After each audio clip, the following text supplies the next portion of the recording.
Welcome to Hood Champion Boxing and Sports. In boxing, you find a way to win or you find a way to lose. Please subscribe to the channel. Listen, hold your horses.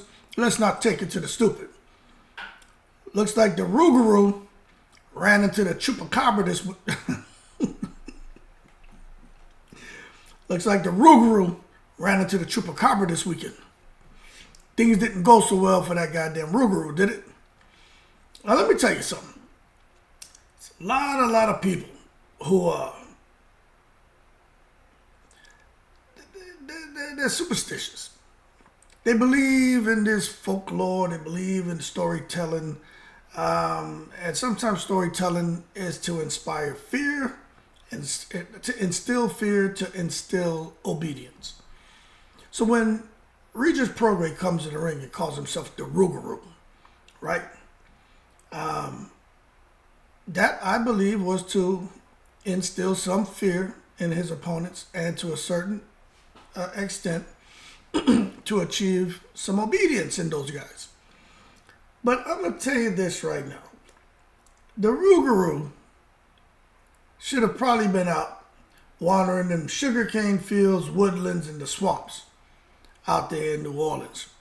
Because the Rougarou ventured his ass out a little bit too far to California and ran into the Chupacabra. So the Rougarou was in a foreign environment and ended up getting a pound of flesh taken out of its Rougarou ass.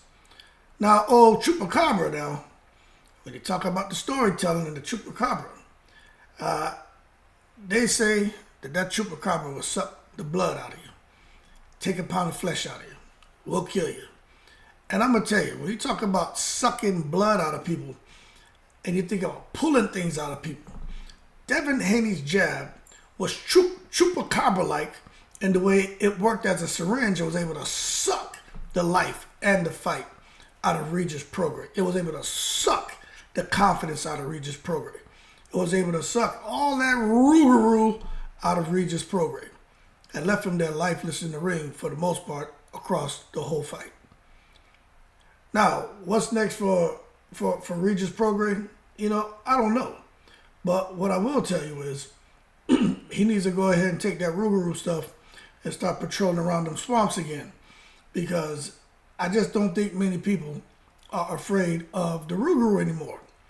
Because the Chupacabra has shown them how to defeat it. Now, if someone didn't pay attention or they can't perform the way the Chupacabra performs, well, the Rougarou will get in their ass. Simple.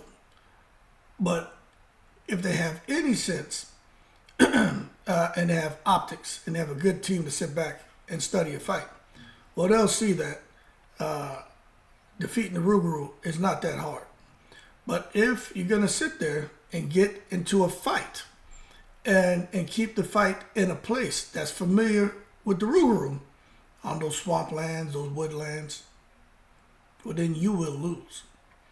But that being said, Regis Prograis, the Rougarou, he'll live to fight another day. But he need to make sure that he can force his fighter, his opponent into obedience to keep that fight in an environment to where he's more comfortable, where it's going to be a mash-up, crash-up type fight in close. But this whole thing about boxing, that puts him in an unfamiliar environment, and that's where that Rougarou will end up having another pound of flesh taken out of him and get defeated again. But that's on him and his team, because right now, when you look at what's out there for Regis Prograis, Mr. Rougarou, it's a whole bunch of Chupacabras that can suck the fight out of him, just like Devin Haney's syringe-like jab was able to do it, and that lead right hand, and those check hooks, and those educated feet, and those educated jabs. Matias, Teofimo, Ryan Garcia, and everyone else at 147 that has a little bit of height advantage on Regis, reach advantage on Regis, and has educated feet.